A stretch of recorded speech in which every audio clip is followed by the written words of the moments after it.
जय श्री राधे कृष्ण। हमारे प्यारे भाइयों बहनों माताओं व बंधुओं, जीवन सूत्र चैनल पे आपका स्वागत है। आज आपके सामने लेकर आए हैं क्या है नियोग प्रथा। इसमें बच्चे पैदा करने के क्या है नियम, क्या कहते हैं लोग। हमने नियोग प्रथा के बारे में पौराणिक कथाओं, सिनेमा और ऐतिहासिक ग्रंथों में अक्सर सुना, पढ़ा या देखा है। इस रिवाज में कोई और शख्स बच्चे के पिता की जिम्मेदारी लेता है। आपको शायद याद होगा, साल 2003 में अमोल पालेकर की एक फिल्म आई थी अनाहत। ये एक मराठी फिल्म थी। ये फिल्म नियोग प्रथा पर कई सवाल उठाती है। पालेकर उस रिवाज की फिर से जांच पड़ताल करते हैं। नियोग प्रथा ने उन लोगों के लिए एक सुरक्षा के रूप में काम किया जो एक बच्चे को करने में सक्षम नहीं थे। अमोल पालेकर की फिल्म मल्ल वंश के राजा और उनकी पत्नी शीलावती के बीच संबंधों की पड़ताल करती है। खैर, आइए अब जानते हैं कि आखिर ये प्रथा है क्या। आम लोगों ने कोरा पर इसके बारे में बड़े ही सटीक और दिलचस्प जवाब दिए हैं। बता दें कि कोरा एक सवाल जवाब वाली वेबसाइट है जिस पर लोग सवाल पूछ सकते हैं और उसके जवाब दे सकते हैं। क्या है नियोग प्रथा। निधि शर्मा नाम की एक यूजर ने लिखा है, नियोग मनुस्मृति में पति द्वारा संतान उत्पन्न न होने पर या पति की अकाल मृत्यु की अवस्था में ऐसा उपाय है जिसके अनुसार स्त्री अपने देवर अथवा समगोत्री से गर्भाधान करा सकती है। व्यक्ति समाज में और अधिक सम्मान का पात्र।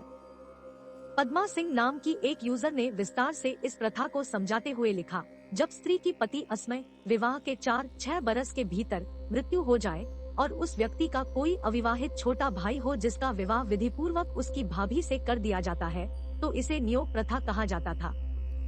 मूल नियोग प्रथा में उसी स्त्री का विवाह इस प्रक्रिया के तहत संभव था जिसके एक भी बच्चे न हो। लेकिन आज के समय में भी नियोग प्रथा अति प्रासंगिक है और वैधानिक भी है। मेरी नजर में वह व्यक्ति समाज में और अधिक सम्मान का पात्र है जिसने ऐसी जिम्मेदारी ली। महाभारत का जिक्र। जय सिंह जाटव के मुताबिक इस प्रथा का इस्तेमाल महाभारत काल में भी किया गया। उन्होंने कोरा पर लिखा है, प्राचीन काल में पति के संतान पैदा करने में अक्षम रहने अथवा जीवित न रहने पर वंश को आगे बढ़ाने के लिए पत्नी किसी अन्य से संबंध बनाकर संतान उत्पन्न किया करती थी।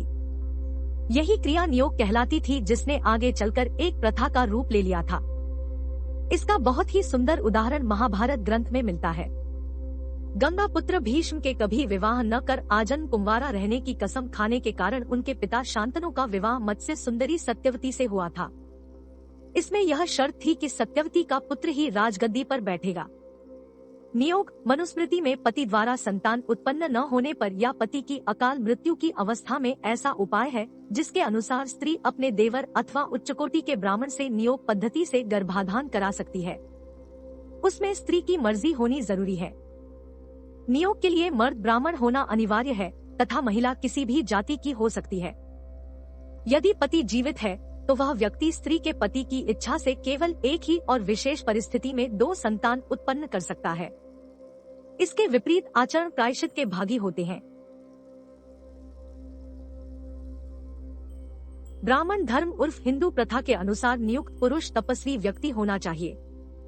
कलचरी हैहयवंशी राजपूत राजा राजसिंह जब संतान पैदा करने में असमर्थ थे तब उन्होंने एक ब्राह्मण को उनकी रानी के साथ नियोग करने के लिए आमंत्रित किया, जिसके बाद राजा को उनका उत्तराधिकारी प्राप्त हुआ। महाभारत में नियोग। महाभारत में धृतराष्ट्र, पांडु और विदुर नियोग से जन्म थे, जिसमें राजमाता सत्यवती पुत्र विचित्रवीर्य के मृत्यु के पश्चात राजमाता सत्यवती की विनती पर ऋषि वेद व्यास जी ने नियोग मध्याह्न से जन्म थे। महाभारत पुराण स्मृति में नियोग के प्रमाण। व्यास जी का काशीराज की पुत्री अंबालिका से नियोग महाभारत आदि पर्व 106/6। धृतराष्ट्र व्यास के वीर्य से उत्पन्न हुआ देवी भगवत स्कंद 2 जून 2002। वन में बारिचर ने युधिष्ठिर से कहा, मैं तेरा धर्म नामक पिता उत्पन्न करने वाला जनक हूँ। महाभारत वन पर्व 314/6। उस राजा बलि ने पुन ऋषि को प्रसन्न किया और अपनी भार्या सुदेशना को उसके पास फिर भेजा। महाभारत आदि पर्व 104। कोई गुणवान ब्राह्मण धन देकर बुलाया जाए जो विचित्र वीर्य की स्त्रियों में संतान उत्पन्न करे। महाभारत आदि पर्व 104/2। उत्तम देवर से आपातकाल में पुरुष पुत्र की इच्छा करते हैं। महाभारत आदि पर्व 120/26। परशुराम द्वारा लोक के क्षत्रिय रहित होने पर वेदज्ञ ब्राह्मणों ने क्षत्रानियों में संतान उत्पन्न की। महाभारत आदि पर्व 103/10। पांडु कुंती से है कल्याणी, अब तू किसी बड़े ब्राह्मण से संतान उत्पन्न करने का प्रयत्न कर। महाभारत आदि पर्व 120/28। सूर्य ने कुंती से कहा, तू मुझसे भय छोड़कर प्रसन्न कर। महाभारत आदि पर्व 111/13। किसी कुलीन ब्राह्मण को बुलाकर पत्नी का नियोग करा दो, इनमें कोई दोष नहीं है। देवी भागवत 1:20-6-41। व्यास जी के तेज से मैं भस्म हो जाऊंगी, इसलिए शरीर से चंदन लपेटकर भोग कराया। देवी भागवत 1:20-65-41। काम कला जानने वाले व्यास जी को दासी ने संतुष्ट किया। देवी भागवत 2 जून 2004। भीष्म जी ने व्यास से कहा, माता का वचन मानकर हे व्यास सुखपूर्वक परे स्त्री से संतान उत्पत्ति के लिए विहार कर। देवी भागवत 6:24-46। सूर्य ने कुंती से कहा, भय मत करो, संग करो। महाभारत पर्व 111/13। वह तू केसरी का पुत्र क्षेत्रज नियोग से उत्पन्न बड़ा पराक्रमी। वाल्मीकि रामायण किष्कांड 66/28।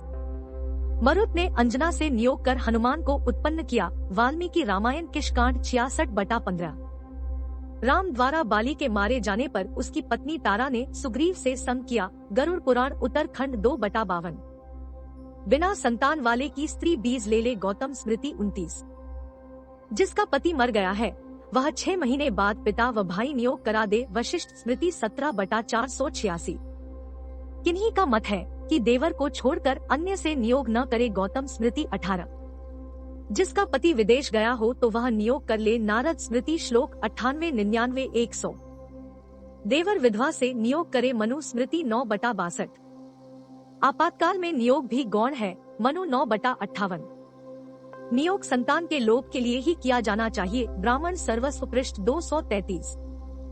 यदि राजा वृद्ध हो गया या बीमार रहता हो तो अपने मातृकुल तथा किसी अन्य गुणवान सामन से अपनी भार्या में नियोग द्वारा पुत्र उत्पन्न करा ले। कौटिल्य शास्त्र 1:17-52। पति के मरने पर देवर को दे, देवर के अभाव में इच्छा अनुसार देवे। अग्नि पुराण अध्याय 154। राजा विशाप ने स्त्री का सुख प्रजा के लिए त्याग दिया। वशिष्ठ ने नियोग से मध्यंती में संतान उत्पन्न की। विष्णु पुराण 4 अप्रैल 1969। वर्तमान में नियोग सेवा का कार्यभार हिंदू धर्म ग्रंथों के हिसाब से शिव जी के सेवक 4 गोत्र के जाटों द्वारा करवाया जा सकता है। कलयुगी में खिलेरी, सरोहा, हुड्डा, फौर, खोखर, सिद्धू, तेवतिया, बराड़ व सियाग गोत्र के जाटों से करवाया गया नियोग उत्तम व शास्त्र सम्मत माना जाता है। नियोग की निशुल्क सेवा राजस्थान के चूरू जिले आए महापुरुष महावीर प्रसाद खिलेरी देते हैं। नियोग प्रथा के नियम है। कोई भी महिला इस प्रथा का पालन केवल संतान प्राप्ति के लिए करेगी, न कि आनंद के लिए। तपस्वी पुरुष केवल धर्म के पालन के लिए इस प्रयोग करेगा। उसका धर्म यही होगा कि वह उस महिला को संतान प्राप्ति करने में मदद कर रहा है। इस प्रथा से जन्मा बच्चा वैध होगा और विधिवत रूप से बच्चा पति पत्नी का होगा, नियुक्त व्यक्ति का नहीं। तपस्वी पुरुष उस बच्चे के पिता होने का अधिकार नहीं मांगेगा और भविष्य में बच्चे से कोई रिश्ता नहीं रखेगा। इस प्रथा का दुरुपयोग न हो, इसलिए पुरुष अपने जीवन काल में केवल 3 बार नियोग का पालन कर सकता है। इस कर्म को धर्म का पालन समझा जाएगा और इस कर्म को करते समय नियुक्त पुरुष और पत्नी के मन में केवल धर्म ही होना चाहिए। नियुक्त पुरुष धर्म और भगवान के नाम पर यह कर्म करेगा और पत्नी इसका पालन केवल अपने और अपने पति के लिए, संतान पाने के लिए करेगी। नियोग तपस्वी पुरुष आंखें बंद करके ध्यान में बैठ जने पर महिला को संबे से गुजराना पड़ता है। तब तपस्वी पुरुष अपनी तपोशक्ति से शुक्र गर्भ में स्थापित करता है। नपुंसक पति की इच्छा से जुड़ी है नियोग की पद्धति। किताब पर विवाद। कुछ दिनों पूर्व दक्षिण भारत के प्रख्यात लेखक पेरुमल मुरुगन अपनी एक किताब को लेकर विवादों के साये में घिरे हुए थे। यह विवाद इतना बढ़ा कि उन्होंने सोशल मीडिया पर लिख डाला, मर गया पेरुमल मुरुगन। उनके साथ जुड़ा यह विवाद उनके उपन्यास मधुरूपगन से जुड़ा है, जिसका संबंध थिरुचेंगोडे शहर स्थित अर्धनारीश्वर मंदिर में होने वाले धार्मिक उत्सव नियोग से संबंधित है।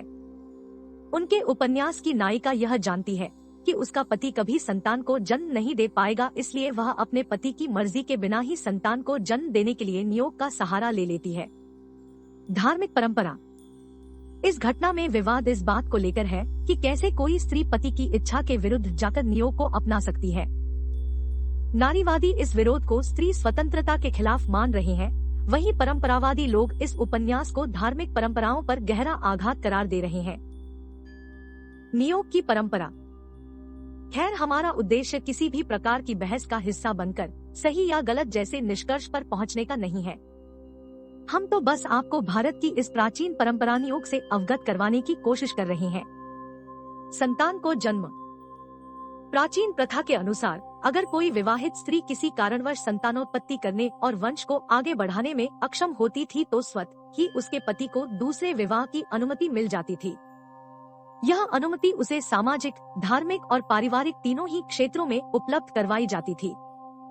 हालांकि वर्तमान समय में कानूनों की सख्ती के बाद ऐसा करना अब इतना आसान नहीं रह गया है, लेकिन एक दौर वो भी था जब स्त्री को या तो केवल भोग्या माना जाता था या फिर वंश को आगे बढ़ाने का मात्र एक साधन, नपुंसकता। लेकिन इसके विपरीत अगर कोई पुरुष वीर्यहीन या नपुंसक है तो उसकी पत्नी को संतान के जन्म के लिए एक अन्य विवाह करने की अनुमति तो नहीं, लेकिन गर्भाधान करने के लिए एक समगोत्रीय पुरुष के साथ शारीरिक संबंध स्थापित करने की सुविधा जरूर उपलब्ध करवाई जाती थी। धार्मिक आचरण। इस सुविधा को नियोग के नाम से जाना जाता है, जिसका आशय किसी भी प्रकार के यौन आनंद से ना होकर सिर्फ और सिर्फ संतान को जन्म देने से है। नियोग के लिए किस पुरुष को चुना जाएगा, इसका निर्णय भी उसका पति ही करता था। प्राचीन परंपरा। नियोग भारतीय समाज में व्याप्त एक बेहद प्राचीन परंपरा है, जिसकी उपस्थिति रामायण से लेकर महाभारत काल तक मिलती है। आज भी बहुत से भारतीय समुदायों में नियोग द्वारा संतानोत्पत्ति की प्रक्रिया को पूरी धार्मिक परंपरा के अनुसार अपनाया जा रहा है। मनुस्मृति में उल्लेख। सर्वप्रथम नियोग को मनुस्मृति में उल्लिखित किया गया था, जिसके अनुसार यह एक ऐसी प्रक्रिया है जब पति की अकाल मृत्यु या उसके संतान को जन्म देने में अक्षम होने की अवस्था में स्त्री अपने देवर या फिर किसी समगोत्रीय उच्चकुल के पुरुष के द्वारा गर्भ धारण करती है। जरूरी है पति की इच्छा। स्त्री अपने पति की इच्छा और अनुमति मिलने के बाद ही ऐसा कर सकती है। सामान्य हालातों में वह बस एक ही संतान को जन्म दे सकती है, लेकिन अगर कोई विशेष मसला है तो वह नियोग के द्वारा 2 संतानों को जन्म दे सकती है। जायज संतान। नियोग के द्वारा जन्म लेने वाली संतान नाजायज होने के बावजूद भी जायज कहलाती है। उस पर उसके जैविक पिता का कोई अधिकार न होकर उस पुरुष का अधिकार कहलाया जाएगा जिसकी पत्नी ने उसे जन्म दिया है। नियोग की शर्तें। नियोग की प्रक्रिया तमाम शर्तों के बीच बंधी है, जैसे कि कोई भी महिला नियोग का प्रयोग केवल संतान को जन्म देने के लिए ही कर सकती है, न कि यौन आनंद के लिए। नियोग के लिए नियुक्त किया गया पुरुष धर्म पालन के लिए ही इसे अपनाएगा। उसका धर्म स्त्री को केवल संतानोत्पत्ति के लिए सहायता करना होगा। संतान के उत्पन्न होने के बाद नियुक्त पुरुष उससे किसी भी प्रकार का कोई संबंध नहीं रखेगा। वासना रहित। आपको बता दें कि नियोग से पहले संबंधित स्त्री और नियुक्त किए गए पुरुष के शरीर पर घी का लेप लगा दिया जाता था ताकि उनके भीतर किसी भी प्रकार की वासना जागृत ना हो सके। नियोग की महत्ता। भारतीय पौराणिक इतिहास में नियोग की महत्ता को इस बात से बेहतर समझा जाता है कि जिस प्रकार रामायण के बिना एक आदर्श जीवन की कल्पना नहीं की जा सकती, उसी प्रकार नियोग के बिना महाभारत की कल्पना कर पाना असंभव है। महाभारत में उल्लेख। महाभारत में विचित्रवीर्य की अकाल मृत्यु हो जाने के बाद उसकी दोनों पत्नियों अंबिका और अंबालिका नियोग का सहारा लेकर संतान को जन्म देती है। इस प्रक्रिया के लिए वेद व्यास को नियुक्त किया जाता है। धृतराष्ट्र और पांडु का जन्म नियोग द्वारा हुआ था। पांडवों का जन्म इसके अलावा अपने पति पांडु के संतान को जन्म देने में अक्षम होने की अवस्था में उसकी पत्नी कुंती नियोग के जरिए पांडवों को जन्म देती है। माइथोलॉजी के अनुसार इस नियोग में नियुक्त किए गए पुरुष विभिन्न देवता थे। कुंती के अलावा पांडु की दूसरी पत्नी माद्री ने भी नियोग के सहारे ही नकुल और सहदेव को जन्म दिया था। पौराणिक कहानियाँ। पौराणिक कहानियों के प्रसिद्ध लेखक देवदत्त पटनायक की किताब दी प्रेग्नेंट किंग में भी सूर्यवंशी राजा युवनाश्व की कहानी दर्शाई गई है, जो 3 पत्नियों के बावजूद संतान को जन्म नहीं दे पा रहा था। ऐसे में युवनाश्व के महल में नियोग के द्वारा संतान को जन्म देकर वंश को आगे बढ़ाने की बातें उठने लगी थी। विश्वसनीय सहयोगी। महाभारत और रामायण काल से इतर भारत के इतिहास में कुछ ऐसे पन्ने भी दफन हैं, जो भले ही नियोग से जुड़े रहे लेकिन पुरुषत्व पर चोट न पहुँचे, इसलिए उन कहानियों को दबा दिया गया। कई ऐसे राजा महाराजा हुए जिन्होंने खुद अक्षम होने की हालत में अपने बेहद विश्वसनीय सहयोगी या सेवक को नियोग के लिए नियुक्त किया। पुरुषत्व की बात। भारतीय समाज में संतान को जन्म देना पुरुष के मान सम्मान और उसके पुरुषत्व से जुड़ा है। इसलिए नियोग के लिए नियुक्त किया गया पुरुष पूरी तरह विश्वसनीय होता था ताकि इस बात का खुलासा किसी भी रूप में ना हो सके, क्योंकि अगर ऐसा हुआ तो उनके पुरुषत्व को ठेस पहुंचेगी। नियोग के द्वारा उत्पन्न संतान ने उनके अपने जैविक पिता के नहीं बल्कि अपनी जैविक मां के पति के वंश को आगे बढ़ाया। फिल्मों में भी मौजूद ऐतिहासिक कहानियों के अलावा कई फिल्मी कहानियों और उपन्यास द्वारा भी नियोग को दर्शाया गया है। एकलव्य फिल्म में अमिताभ बच्चन ने एक किरदार निभाया है जो अपने मालिक के कहने पर नियोग के लिए राजी हो जाता है।